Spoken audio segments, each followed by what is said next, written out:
Welcome to BRK news prime debate. నేను మీ పవన్ కృష్ణమూర్తి. నిన్నటి వరకు కాకినాడ పోర్టుకు సంబంధించి పీడిఎస్ బియ్యం అక్రమ రవాణా, స్మగ్లింగ్ అని ఇంకోటని ఇదంతా చాలా చర్చ జరిగింది.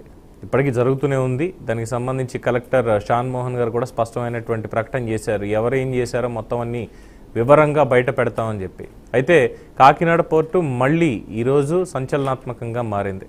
అదే టాపిక్. ఎందుకు అంటే ఇప్పుడు డిఫరెంట్ యాంగిల్లో బియ్యం గురించనో అక్కడ ఉన్నటువంటి దందాలు చేసే వాళ్ళ గురించో కాదు, అసలు మొత్తం పోర్టు యాజమాన్యానికి సంబంధించినటువంటి ఒక విషయం ఇప్పుడు చాలా సంచలనం అవుతోంది. సిఐడి కేసు నమోదు చేశారు. కాకినాడ పోర్టుని మా దగ్గర నుంచి బలవంతంగా బెదిరించి లాక్కున్నారు, మా కుటుంబం మొత్తాన్ని అంతమొందిస్తామని చెప్పి బహిరంగంగానే హెచ్చరించారు అని చెప్పి చైర్మన్ కేవీ రావు బహిరంగంగా చెప్పారు. సో ఆ తర్వాత జరిగినటువంటి విషయాలు, అప్పుడు ఏం చేశారు, ఇవన్నీ కూడా ఒక్కొక్కటి బయటకు వస్తూ సిఐడి వాళ్ళు కేసు నమోదు చేసి ప్రస్తుతం విచారణ చేపట్టారు. సో అంటే పోర్టులు కానీ లేదంటే ఏదైనా ఇండస్ట్రీస్ కానీ వాళ్ళు ఎలా చెప్తే అలాగే ఉండాలి అన్నటువంటి ఒక ట్రెండ్ని సృష్టించారా 5 ఏళ్లలో అని చెప్పి టీడీపీ వాళ్ళ ఆరోపణ. గత 5 ఏళ్లలో ప్రతిపక్షంలో ఉండి అదే చేశారు, ఇప్పుడు అధికారంలోకి వచ్చిన తర్వాత కూటమిలో ఉండి 5 ఏళ్ళు ఇవే చేశారంటూ ఒక్కొక్క ఆధారం ఇప్పుడు బయట పెడుతున్నారు. బట్ చర్యలు ఏవి అనే దాని దగ్గరే ప్రశ్న ఆగుతోంది. కేవలం అన్ని బయట పెట్టడం వరకేనా, చర్యలు తీసుకునేది లేదా అనేది ఇవాళ చర్చ. సో కాకినాడ పోర్టు కావచ్చు, దీన్ని చూస్తే గంగవరం పోర్టు కూడా ప్రభుత్వానికి 2050 తర్వాత దఖలు పడాల్సినటువంటి పోర్టు, దాంట్లో ఉన్నటువంటి ప్రభుత్వ వాటాని అమ్మేయడం, ప్రభుత్వ ఆస్తులన్నీ కూడా తనఖాలు పెట్టడం గత 5 ఏళ్లలో జరిగినవే. అంటే ఈ స్టేట్మెంట్స్ మాట్లాడుతుంటే మీడియాలో వచ్చినటువంటివి లేదంటే జీవోలో ఉన్నటువంటివి మాట్లాడితే ఒక పార్టీకో లేదంటే ఒక వర్గానికో అంటగట్టేటువంటి ప్రయత్నమే చాలామంది చేస్తున్నారు తప్పితే అందులో ఉన్నటువంటి వాస్తవాలు మాత్రం ఎవరు పట్టించుకోవట్లా.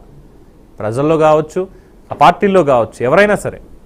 బట్ ఇది ప్రజలకి సంబంధించినటువంటి ఆస్తుల వ్యవహారం. పోర్టులు కావచ్చు, ఎయిర్పోర్టులు కావచ్చు, భూములు కావచ్చు, ఏదైనా సరే, ప్రభుత్వ భవనాలు కావచ్చు. గవర్నర్ సార్వభౌమాధికారానికే దిక్కు లేదు, వీటికి మాత్రం ఏముంటుంది అని చెప్పి మీరు అడుగుతారా? Yes, maybe or may not be. So మొత్తానికి కాకినాడ పోర్ట్ ఇష్యూ అయితే ప్రస్తుతం సంచలనం అవుతోంది. ఆ చైర్మన్ని తప్పించడానికి లేదా మొత్తం వాళ్ళ వాటాలన్నీ కూడా ఏ విధంగా వెనక్కి తీసుకున్నారు, దాంట్లోకి అరబిందో సంస్థ వారసులు ఏ విధంగా వచ్చారు, అలాగే వైవి సుబ్బారెడ్డి గారి కుమారుడు విక్రాంత్ రెడ్డి A1గా దీంట్లో సిఐడి వాళ్ళు ఎలాగా నిరూపిస్తారు, ఇవన్నీ కూడా ఈరోజు చర్చలో మనం చర్చిద్దాం. మనతో అందుబాటులో ఉన్నారు senior political analyst KS Prasad గారు, అలాగే నల్లమోతు చక్రవర్తి గారు political analyst, and Telugu Desam party నుంచి బాలగురుస్వామి గారు. బాలగురుస్వామి గారు, ఈరోజు నల్లమోతు చక్రవర్తి గారు అలాగే కేఎస్ ప్రసాద్ గారు మాట్లాడిన తర్వాత నేను మిమ్మల్ని ప్రశ్నిస్తా. ఎందుకంటే వైఎస్ఆర్సీపీ వారికి ఫోన్ చేసి ఇది ఈరోజు డిబేట్, ఎందుకంటే మీ మీద ఎక్కువ ఆరోపణలు వచ్చాయి అని చెప్పి వారిని అడిగితే ఏ ఒక్కరూ కూడా దీనికి సంబంధించి మాట్లాడడానికి సంసిద్ధంగా లేరు. అంటే వాళ్ళకి టాపిక్ తెలియదు అనుకోవాలో తెలియదు, లేదంటే ఇందులో ఎటువంటి రహస్యాలు ఉన్నాయనేది తెలియదు. బట్ ఎవరైతే సంసిద్ధులుగా అవ్వలేదు. సో ప్రసాద్ గారికి పోర్టుల గురించి బాగా తెలిసినటువంటి విషయం, అందుకే ఆయన ఈరోజు తీసుకోవడం జరిగింది. అలాగే చక్రవర్తి గారు పొలిటికల్ ఇటువంటి ఇష్యూస్ మీద చాలా